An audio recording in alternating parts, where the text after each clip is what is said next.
ಖಾಸಗಿ ವಾಹಿನಿಯಿಂದ ಯಕ್ಷಗಾನಕ್ಕೆ ಅವಮಾನ ಆಗಿದೆ ಎಂದು ಯಕ್ಷಗಾನ ಅಭಿಮಾನಿಗಳು ಆರೋಪಿಸಿದ್ದಾರೆ.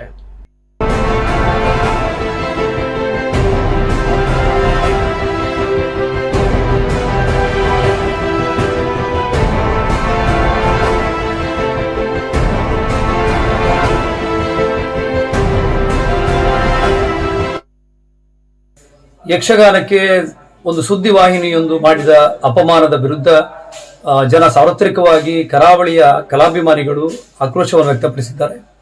ಆ ಹೋರಾಟದಿಂದ ಹಿಂದೆ ಸರಿಯುವಂತ ಪ್ರಶ್ನೆ ಇಲ್ಲ. ಯಾವ ವೇದಿಕೆಯಲ್ಲಿ ನಮ್ಮ ಧಾರ್ಮಿಕ ಭಾವನೆಗೆ ಧಕ್ಕೆ ಆಗಿದೆಯೋ, ನಮ್ಮ ಧಾರ್ಮಿಕ ನಂಬಿಕೆಗೆ ನೋವುಂಟಾಗಿದೆಯೋ, ಅದೇ ವೇದಿಕೆಯಲ್ಲಿ ಕ್ಷಮೆಯನ್ನ ಅವರು ಯಾವುದು ಆ ವಾಹಿನಿಯವರು ಕೇಳಬೇಕು ಎನ್ನುವ ಒಂದು ಬೇಡಿಕೆ ನಮ್ದು ಮತ್ತು ಆಗ್ರಹ ಕೂಡ.